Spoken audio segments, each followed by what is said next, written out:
Bismillahirrahmanirrahim. Assalamu alaikum dear teachers and students. I am Ruba from Gohar Publisher. Our motto is defining the geography of education through digital resources for conceptual learning. आज की इस video में हम गौहर माशी तिलुम जमात पंजुम बाप number 5 जोग्राफिया के बारे में पढ़ेंगे। बाप नंबर 5 जोग्राफिया। तो बच्चों लास्ट वीडियो में हमने दो बड़ी कुदरती आफात के बारे में पढ़ा जो कि ज़लज़ला और सैलाब थे और उनके नुकसानात क्या थे, उसकी तदाबीर क्या थी। अब नेक्स्ट हमारा है आबादी, सफ़ा नंबर 83। आबादी पॉपुलेशन।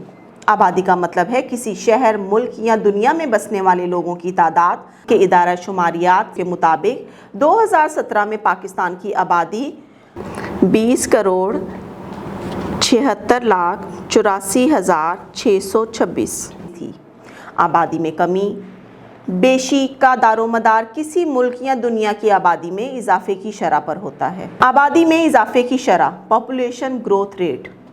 किसी मुल्क या दुनिया में हर साल एक ख़ास तनासुब से आबादी के बढ़ने को शरह नमू आबादी कहते हैं। आबादी में इजाफे की शरह आबादी में अमवात को निकाल कर मुरतब की जाती है। मसलन दुनिया की आबादी सालाना 1.1% के हिसाब से बढ़ रही है। पाकिस्तान की सालाना शरह नमू आबादी तकरीबन 2.40% है।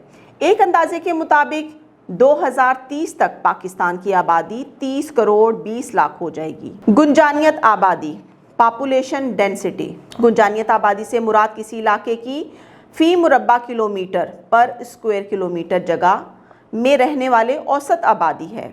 मसलन 2017 में पाकिस्तान की कुल आबादी अंदाज़न 20 करोड़ 86,84,626 थी और पाकिस्तान का कुल रकबा 7,96,096 मुरब्बा किलोमीटर है।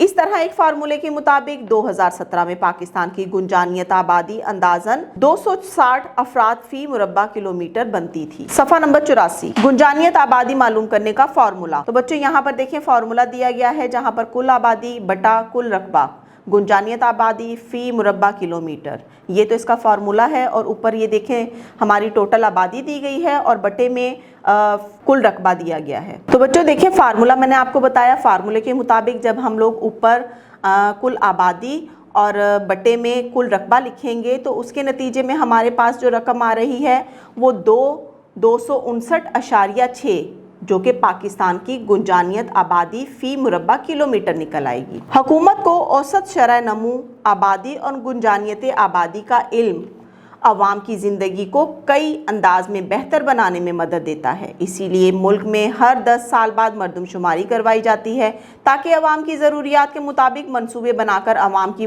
मजमूई ज़िंदगी को बेहतर बनाया जा सके। एक सर्वे के मुताबिक पाकिस्तान की आबादी तेज़ी से यानी तकरीबन 2.4% सालाना के हिसाब से बढ़ रही है। पाकिस्तान में आबादी के बढ़ने की कई वजूहात हैं जिनमें चंद मदरजा झैल हैं। कम उम्री की शादियां, अर्ली एज मैरिजेस, देहातों से शहरों की जानिब नकलो मकानी, migration from villages to cities, शरह तालीम की कमी, डिक्रीज़ इन एजुकेशन रेट, शरह पैदाइश में इजाफा, इंक्रीज़ इन बर्थ रेट, शरह अमवात में कमी, डिक्रीज़ इन मोटिलिटी रेट, बेटे की पैदाइश को अहमियत देना, giving importance to the birth of a son. आबादी में इजाफे के तलबा पर असरात, पॉपुलेशन ग्रोथ रेट। आबादी में इजाफे की वजह से स्कूलों, कॉलेजों, यूनिवर्सिटियों में रश बढ़ जाता है यानी तलबा की तादाद में इजाफा होता जाता है। तलबा की तादाद में इजाफे की वजह से तलबा उस्ताज़ा की इनफरादी तवज्जो से महरूम रह जाते हैं। वालिदैन के लिए तलबा की ज़रूरियात को पूरा करना मुश्किल हो गया है। वालिदैन के लिए तलबा को मुनासिब तालीम दिलवाना मुश्किल हो गया है। तलबा के लिए तालीम मुकम्मल करने के बाद मुनासिब रोज़गार हासिल करना मुश्किल हो गया है। तलबा के लिए खेल कूद के मौक़े कम हो गए हैं। छोटे घर से ज़्यादा अफराद की वजह से तलबा घरों में पुरसुकून जगहों से महरूम हो गए हैं। तो बच्चों आबादी का तलबा के ऊपर क्या असर पड़ रहा है? सबसे पहला असर ये है कि स्कूलों, कॉलेजों और यूनिवर्सिटियों में बहुत ज़्यादा रश बढ़ता जा रहा है जिसकी वजह से उस्ताज़ा का जो एक रुझान था पढ़ाई का यानी कि एक तवज्जो थी वो कम होती जा रही है। या ये कह सकते हैं कि इतने सारे बच्चों के ऊपर बैक वक्त तवज्जो देना ज़रा मुश्किल हो गया है। इसके अलावा बच्चों का बहुत ज़्यादा घरों में जैसे अगर आपके बहुत ज़्यादा बहन भाई हैं तो वालिदैन के लिए ये मुश्किल पेश होती है।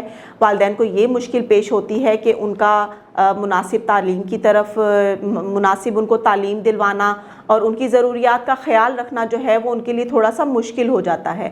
اس کے علاوہ گھر میں جوائنٹ فیملی سسٹم کی وجہ سے بچے جو ہے وہ پرسکون زندگی نہیں گزار سکتے اور باہر کھیل کود کے مواقع بھی بچوں کو کم ملتے۔ میں امید کرتی ہوں آپ کو یہ ویڈیو لیکچر سمجھ آیا ہوگا اور پسند آیا ہوگا۔ تو ملتے ہیں نیکسٹ ویڈیو میں، تب تک کے لیے اللہ حافظ۔